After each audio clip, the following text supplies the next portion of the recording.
ಮಂಗಳೂರಿನ ನಂದಿಗುಡ್ಡೆ ಫ್ಲಾಟ್ ಒಂದರಲ್ಲಿ ನಡೆಯುತ್ತಿದ್ದ ಬಾಲಕಿಯರ ಲೈಂಗಿಕ ಹಗರಣಕ್ಕೆ ಸಂಬಂಧಿಸಿದಂತೆ 44 ವರ್ಷದ ಅಬ್ದುಲ್ ರಾಜೀಕ್ ಉಳ್ಳಾಲ ಎಂಬಾತನನ್ನ ಬಂಧಿಸಲಾಗಿದ್ದು ವಿಚಾರಣೆ ತೀವ್ರಗೊಳಿಸಲಾಗಿದೆ. ಪ್ರಕರಣದಲ್ಲಿ ಈಗಾಗಲೇ 10 ಮಂದಿಯನ್ನ ಬಂಧಿಸಿ ವಿಚಾರಣೆಯನ್ನ ನಡೆಸಲಾಗುತ್ತಿದೆ ಎಂದು ನಗರ ಪೊಲೀಸ್ ಕಮಿಷನರ್ ಎನ್ ಶಶಿಕುಮಾರ್ ಹೇಳಿದ್ದಾರೆ. ಮಾಧ್ಯಮದ ಜೊತೆ ಮಾತನಾಡಿದ ಅವರು, ನಂದಿಗುಡ್ಡೆ ಫ್ಲಾಟ್ ಒಂದರಲ್ಲಿ ನಡೆಯುತ್ತಿದ್ದ ವೇಶ್ಯಾವಾಟಿಕೆ ಪ್ರಕರಣದಲ್ಲಿ ಈತನು ಶಾಮೀಲಾಗಿದ್ದಾನೆ. ಬಾಲಕಿಯರು ನೀಡಿದ ದೂರಿನ ಆಧಾರದಲ್ಲಿ ಈತನ ವಿರುದ್ಧ ತನಿಖೆಯನ್ನ ತೀವ್ರಗೊಳಿಸಲಾಗಿದೆ. ಈತ ನಗರದ ಹಲವು ಗಣ್ಯ ವ್ಯಕ್ತಿಗಳ ಜೊತೆ ನಂಟು ಹೊಂದಿರುವುದು ಪತ್ತೆಯಾಗಿದೆ. ಮಂಗಳೂರು ನಗರ ಪೊಲೀಸ್ ಕಮಿಷನರ್ ಕಚೇರಿಗೂ ಕೂಡ ಭೇಟಿ ನೀಡಿದ್ದು ಹಲವು ಮಂದಿ ಜೊತೆಗೆ ಅತ್ಯಂತ ಸಲುಗೆ ನಂಟು ಹೊಂದಿದ್ದ ಎಂದು ಕಮಿಷನರ್ ತಿಳಿಸಿದ್ದಾರೆ. ಜಿಲ್ಲಾ ಮಟ್ಟದ ಹಲವು ಪ್ರಶಸ್ತಿಗಳನ್ನು ಕೂಡ ಈತ ಪಡೆದುಕೊಂಡಿದ್ದಾನೆ.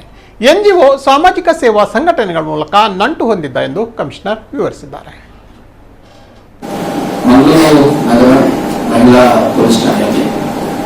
ಮಂಗಳೂರು ನಗರದ ನಂದಿಗುಡ್ಡೆ ಅನ್ನುವಂಥ ಫ್ಲಾಟ್ ಅಲ್ಲಿ ಅಪ್ರಾಪ್ತ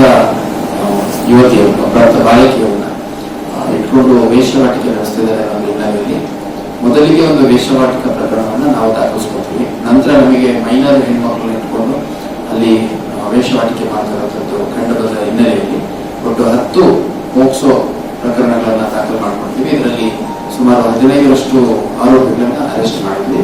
ಅದು ಮುಂದುವರೆದು ಮತ್ತೊಬ್ಬ ಉಳ್ಳಾಳ ಮೂಲದ ಒಬ್ಬ ವ್ಯಕ್ತಿಯನ್ನ ಅರೆಸ್ಟ್ ಮಾಡಿದ್ವಿ. ಸುಮಾರು 44 ವರ್ಷ ವಯಸ್ಸಿನ ಉಳ್ಳಾಳ ಮೂಲದ ಒಬ್ಬ ವ್ಯಕ್ತಿ.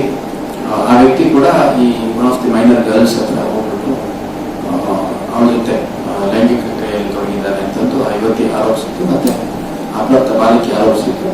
ನಂತರ ಅದಕ್ಕೆ ಪೂರ್ವಕವಾಗಿ ನನಗಷ್ಟು ಒಂದಷ್ಟು ಸಾಕ್ಷ್ಯಾಧಾರಗಳು ಸಿಕ್ಕಿದ ಹಿನ್ನೆಲೆಯಲ್ಲಿ ಅವನ್ನ ಅರೆಸ್ಟ್ ಮಾಡಿದ್ವಿ. ಅರೆಸ್ಟ್ ಮಾಡಿಬಿಟ್ಟು ನ್ಯಾಯಾಲಯದಿಂದ ಹಾಜರು ಮಾಡಿದ್ವಿ. ಸೊ ಸದ್ಯ ಈಗ ಈ ವ್ಯಕ್ತಿ ಏನಿದ್ದಾನೆ, ಈ ವ್ಯಕ್ತಿ ಜಿಲ್ಲಾ ಮಟ್ಟದ ಕೆಲ ಪ್ರಶಸ್ತಿಗಳನ್ನ ಪಡ್ಕೊಂಡಿರುವಂಥದ್ದು ನಮಗೆ ಮಾಹಿತಿ ಇದೆ. ಅದೇ ರೀತಿ ಬೇರೆ ಬೇರೆ NGO ಮತ್ತೆ ಕೆಲವು ಸೋಷಿಯಲ್ ಸಾಮಾಜಿಕ ಕಾರ್ಯಗಳಲ್ಲಿ ತೊಡಗಿಸ್ಕೊಂಡಿದ್ದಾನೆ ಅಂತಂದು ಸಾಕಷ್ಟು ಜನ ವಿಐಪಿಗಳನ್ನ ಭೇಟಿ ಮಾಡುವಂಥದ್ದು, ಅಧಿಕಾರಿಗಳನ್ನ ಭೇಟಿ ಮಾಡುವಂಥದ್ದು.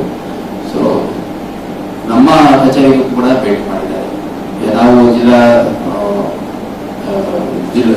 ರಾಜ್ಯೋತ್ಸವ ಗಣರಾಜ್ಯೋತ್ಸವ ಸಂದರ್ಭದಲ್ಲಿ ಜಿಲ್ಲಾ ರಾಜ್ಯೋತ್ಸವ ಅವರು ಒಂದು NGO ಬರುವಂತ ಸಂದರ್ಭದಲ್ಲಿ ನಾನು ಸೇರಿದಂತೆ ಬೇರೆ ಬೇರೆ ಅಧಿಕಾರಿಗಳ ಜೊತೆ ಫೋಟೋಗ್ರಾಫ್